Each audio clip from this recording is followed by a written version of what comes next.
온라인 게임을 해보신 적이 있나요? 한때 시빌라이제이션 문명과 스타크래프트에 미쳤던 분들이 많을 거라 생각합니다. 영상에서 보는 것처럼 스타크래프트를 비롯한 일부 게임에서 스티뮬레이션 팩의 약어인 스팀팩이라는 용어가 종종 등장합니다. 자극제 혹은 각성제라고 번역할 수도 있겠으나 순식간에 전투력을 끌어올리는 그 강력함을 표현하기에는 적당한 용어가 아니라서 그냥 스팀팩이라고 하겠습니다. 주어진 퀘스트를 수행해야 하는데 에너지가 딸리거나 공격을 받아 다 죽어가는 상황에서 한 방에 상황을 반전시킬 수 있는 특별한 아이템이 스팀팩이지요. 즉 주사 한 방으로 공격력을 슈퍼 차지시키는 아이템입니다. 물론 스팀팩 하면 늘 드럭, 마약 얘기가 같이 따라옵니다. 약발이 떨어졌을 때 드럭, 마약은 중독자들에게는 스팀팩이 될 수 있겠지요. 하지만 좋은 의미에서 스팀팩은 정말 죽어가는 누군가를 살리는 비장의 무기가 될 수 있을 것입니다. 오늘은 우리 인체가 자체적으로 가지고 있는 스팀팩에 대해서 살펴보고자 합니다. 우리 인체는 핵이 있는 진핵세포로 구성되어 있죠. 그리고 이 세포 내부에는 오가넬이라고 부르는 여러 종류의 소기관이 있습니다. 오늘의 주제인 미토콘드리아도 그 소기관 중 하나인데요. 우리는 이미 미토콘드리아에 대해서 많은 사실들을 알고 있습니다. 누구나 다 아는 대표적인 사실은 미토콘드리아는 인체가 필요로 하는 에너지 ATP를 생산한다는 것입니다. 이게 너무나 강력하게 우리 모두의 머릿속에 각인되어 있는 사실이라 미토콘드리아의 다른 중요한 기능들이 다 묻혀버릴 정도입니다. ATP 생산 이외에 다른 중요한 기능들도 있습니다. 일반적으로 포도당은 세포질에서 해당 과정을 거쳐서 일부 분해된 이후에 미토콘드리아로 들어가서 TCA 사이클을 거쳐 완전 분해됩니다. 이 분해의 과정에서 전자를 끄집어내서 ATP를 만드는 데 사용하고 또 중간 산물을 조금씩 꺼내서 아미노산을 만들기도 합니다. 알파케토글루타레이트를 이용해 글루타메이트라는 아미노산을 만드는 것이 대표적인 예가 될 수 있을 것입니다. 즉 거대 분자를 만드는 데 필요한 전구체를 만드는 물질 대사에 관여합니다. 이렇게 미토콘드리아는 ATP 생산 그리고 거대 분자를 만들기 위한 전구체 생산이라는 두 개의 축을 통해서 에너지 대사와 물질 대사의 균형을 조절합니다. 그 이외에도 지방 분해를 들 수 있는데요. 특히나 지방 분해와 관련해서는 이 과정에서 열을 내기 때문에 항온 동물인 사람의 경우 36.5도라는 온도를 유지할 수 있습니다. 조금 더 추가를 하자면 세포 내 칼슘 농도를 조절하기도 하고 세포가 망가지면 이를 죽이는 자살 프로그램 에이팝토시스에 관여하기도 하고 주변 세포와 커뮤니케이션을 하는 등 매우 다양한 기능을 가지고 있습니다. 한편 미토콘드리아는 핵 안의 DNA와는 별개로 자신만의 DNA를 가지고 있으며 세포 복제에 연계되지 않고 스스로 복제하는 능력도 가지고 있습니다. 개인마다 깊이의 차이는 있겠지만 이런 내용들이 일반적으로 우리가 미토콘드리아에 대해서 알고 있는 사실일 것입니다. 그런데요, 사실은 매우 중요한데 우리가 아직 잘 모르는 미토콘드리아의 기능도 있습니다. 오늘 영상에서는 아직까지도 미지의 영역으로 남아있는 미토콘드리아의 기능에 대한 얘기를 해보겠습니다. 2006년 미국 툴레인 대학교의 암연구센터에서 PNAS에 한 편의 논문을 게재했습니다. 이 연구팀은 인위적으로 미토콘드리아를 제거한 세포, 흔히 로제로라고 표시하는 세포와 정상 세포를 함께 키우면 어떤 일이 일어나는지를 조사하였습니다. 미토콘드리아가 없는 로제로 진핵세포는 워낙 비실비실거리기 때문에 현실적으로 생존 그 자체가 매우 어렵습니다. 하지만 인위적으로 배양 조건을 조절하면 비실거리긴 하지만 살아갈 수 있습니다. 두 종류의 세포를 5시간 정도 같이 배양했더니 미토콘드리아가 없는 로제로 세포에서 미토콘드리아만 가지고 있는 유전자를 확인할 수 있었다는 것입니다. 즉 없던 미토콘드리아가 생겼다는 것이지요. 또 갑자기 활력이 넘치는 정상세포처럼 행동한다는 것입니다. 로우 제로 세포에 갑자기 생긴 이 미토콘드리아들은 어디에서 왔을까요?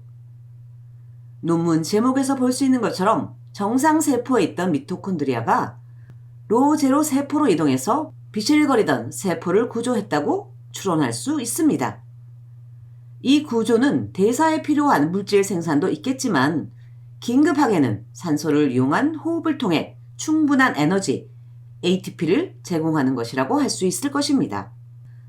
물론 이 연구 이전에 실험실에서 인위적으로 미토콘드리아를 넣었다 뺐다 하는 연구는 1990년대부터 있었습니다.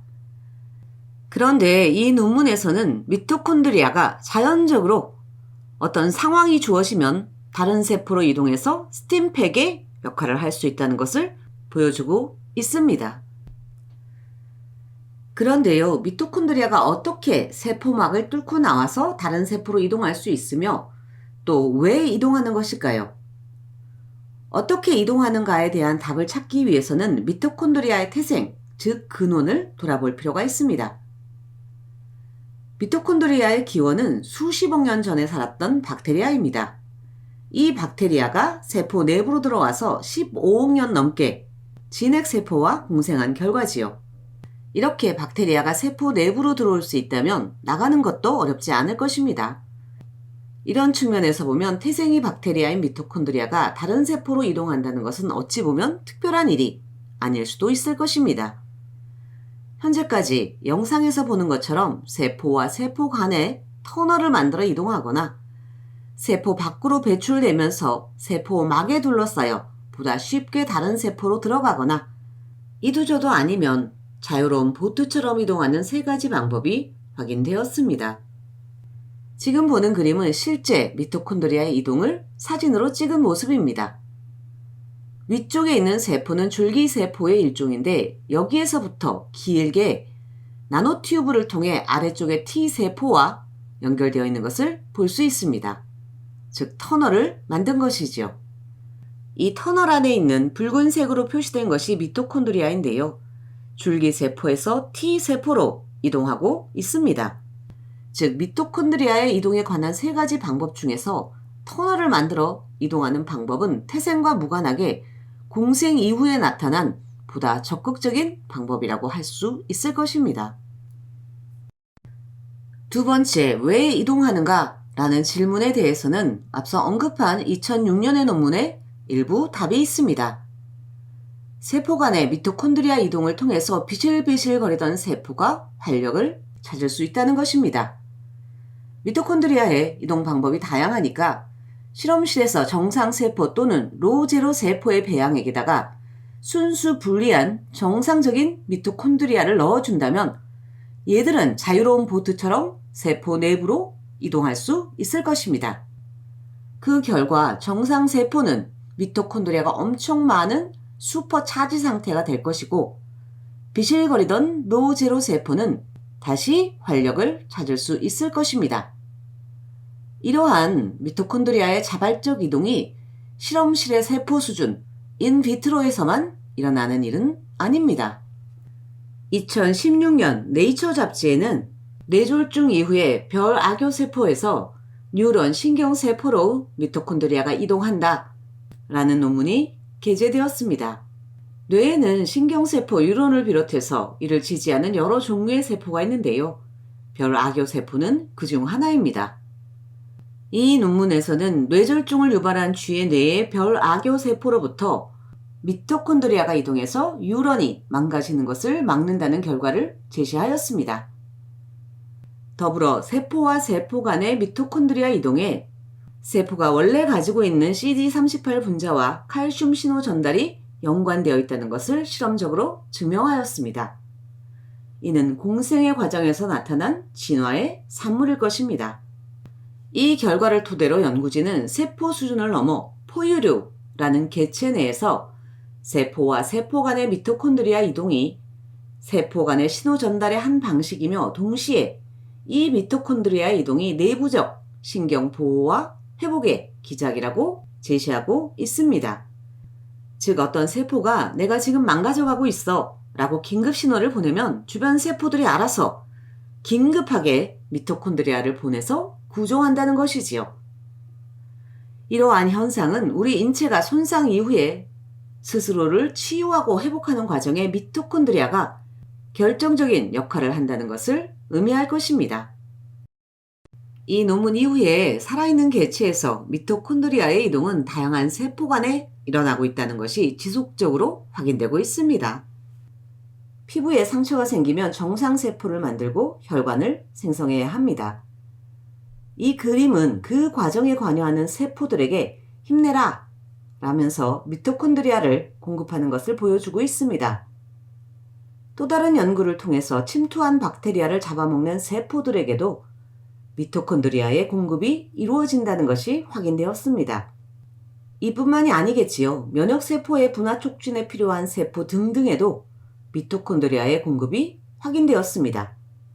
즉 하나의 개체 내에서 손실을 최소화하기 위해 혹은 내부의 나쁜 녀석을 물리치기 위해서 더 많은 에너지를 필요로 하는 세포가 있다면 늘 미토콘드리아의 공급이 이루어지고 있다는 것을 알 수 있습니다.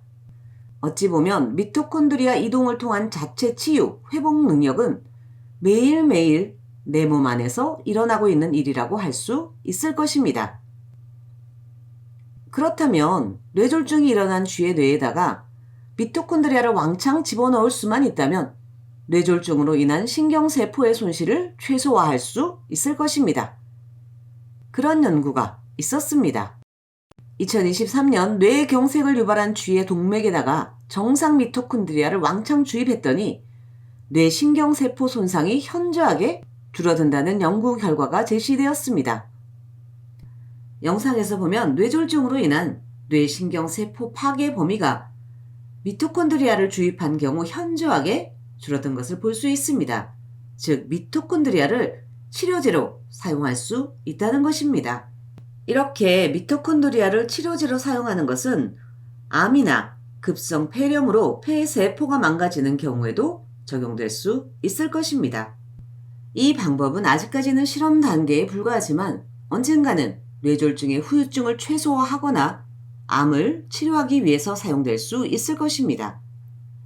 그런데 현재는 치료제로 사용할 수 없으니 갑작스럽게 나의 어떤 세포가 긴급한 에너지를 필요로 할 때를 대비해서 세포 내부 미토콘드리아를 비축하는 수밖에 없을 것입니다.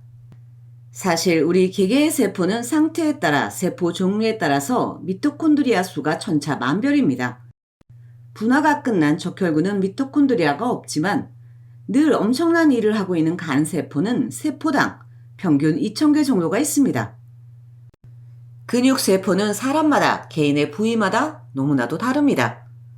그럼에도 불구하고 전체적으로 미토콘드리아 개수를 늘리는 가장 좋은 방법은 계속 미토콘드리아를 만들어줘 라는 신호를 주는 것이지요. 그 신호들 중에서 가장 탁월한 방법은 운동입니다. 운동, 이 행위 자체가 신호가 되어서 미토콘드리아 생합성에 관여하는 모든 분자들을 활성화시킵니다. 또한 약간 서늘하고 추운 환경에서 생활하는 것이 좋습니다. 미토콘드리아는 우리의 체온 36.5도씨를 유지하기 위해서 열을 냅니다. 추운 환경에서 살다 보면 체온 유지를 위해서 더 많은 열이 필요하고 더 많은 열을 내려면 더 많은 미토콘드리아가 필요하기 때문이지요.